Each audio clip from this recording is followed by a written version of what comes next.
Hello, everybody. So, again, I'm Jack, and I'm going to stop introducing myself real soon, I promise. But I just wanted to pop in and, have a little say about Sekhmet. Okay, so I don't see a lot of really good videos or information about Sekhmet. I see a lot of random fairy tale versions, and I do see a lot of people who have decided that Sekhmet is all love and light. And believe me when I tell you, she is not all love and light, okay? She is this ferocious, vicious when needed lioness who is not afraid to defend herself, to defend those she loves, and to defend the world around her, according to Ma'at, okay? So she is not somebody that you can just mess around with, okay? And I don't care what anybody tells you, okay? Yes, she is a goddess of healing, okay? I will not deny that. But she is also a goddess of pestilence. So she brings you the plague, and then she will heal it for you. Okay, so you need to keep that in mind when you're working with her. Like, yes, okay, ask her to heal you. But before you do that, remember, she probably gave it to you in the first place, and there was a reason that she decided to give it to you, okay? This was not just a whim. This is not something that she just decides one of these days, hey, you know what, I'm going to make you sick so that you remember to ask me for help, so that you remember that I'm here. That is not how she works, okay? Like, if you are sick and it's from Sekhmet, chances are it's because she wants you to learn something from it, not her skills. She doesn't want you to learn what she can do. She wants you to learn what you can do. She is more concerned about making sure that her followers and her devotees understand their own limitations and their own strengths, and she will give you whatever she feels that you need in order to achieve that. Okay? So when I say whatever you need, what would that be? Oh my goodness, what would Sekhmet bring you? Okay, so she is not afraid and will completely upend your life if it's needed.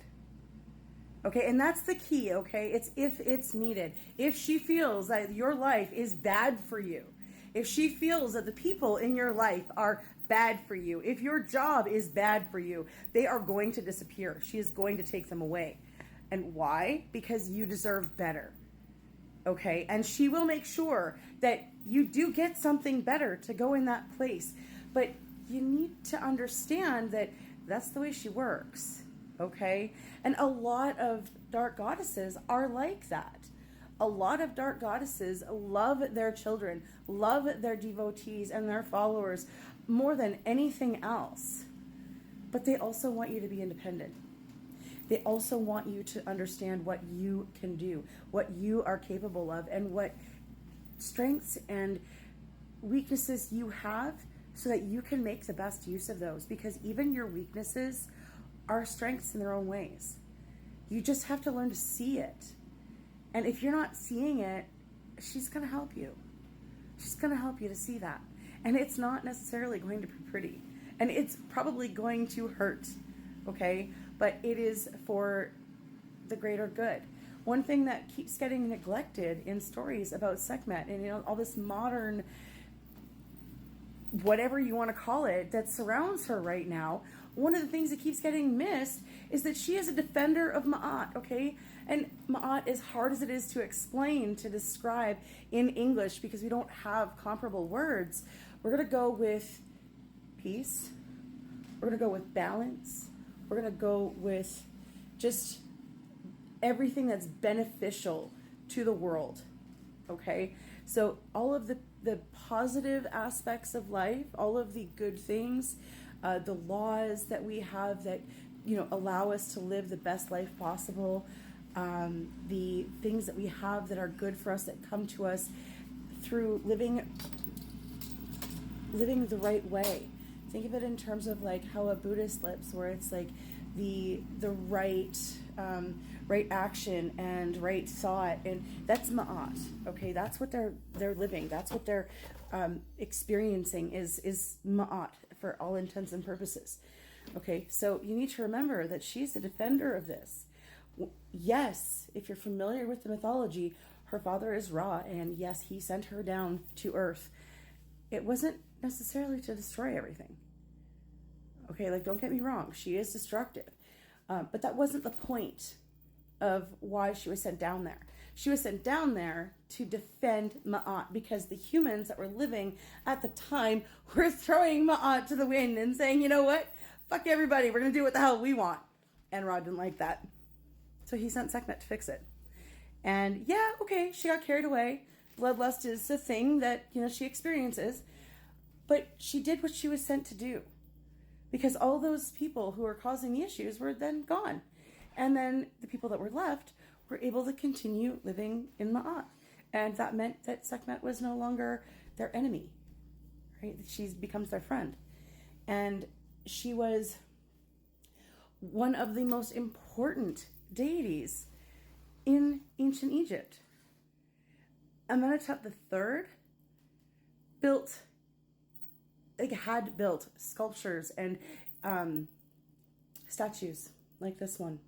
I don't think that's one of his, but he did have statues very similar to this built. It's carved out of these giant blocks of stone to show his devotion to her. And Ramses II did the same thing.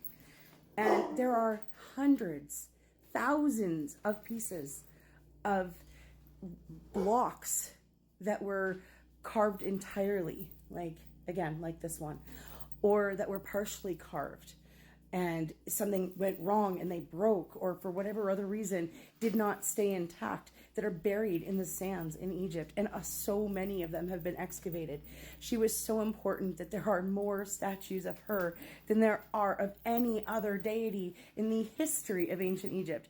Across 5,000 years, there is more statues of her than there is of any other deity. So why is it that we don't have better information in modern times? Why is it that modern devotees don't come forward and talk about her in the actual sense, not the fluffy bunny sense that seems to be really popular right now? And I'm not trying to put down those who see her in that way, who see this softer side of her, okay? But for me, Sekhmet is my mother, okay? I'm a child of Sekhmet. And I am fully aware of the good and the bad. And I don't understand why it's become a common practice for us to discuss the good and acknowledge the good, but deny the bad. And not just deny it, but pretend that it doesn't even exist. You can't have a duality goddess like Sekhmet without discussing the backside of the duality. It doesn't work. You don't understand why she is the goddess who trained doctors, okay? Her priests were doctors. They were trained to be doctors, to be healers. Why? Because that was part of what she taught. It was part of what she did. And people seem to just forget it. They forget that she was a goddess of destruction before she was anything. And that it took 7,000 vats of beer dyed with pomegranate juice so it looked like blood to stop her bloodlust, to stop her killing. Like, I'm sorry, but if someone is that determined to kill, who am I to step in the way, okay? Like, I'm sorry, but I'm not getting in the way of that, okay? And I don't get why it gets ignored. I don't get why it gets pushed aside, because she trained doctors. Her priests were doctors. Okay, we get that. Okay, we know she did healing stuff, but there was more to her than that. And I'm not saying that we need to worship her dark side or her violent side. I'm not saying that we need to let it rule us and our decisions. Far from it. But I think we need to understand why we're pretending that it doesn't exist and why it's there in the first place.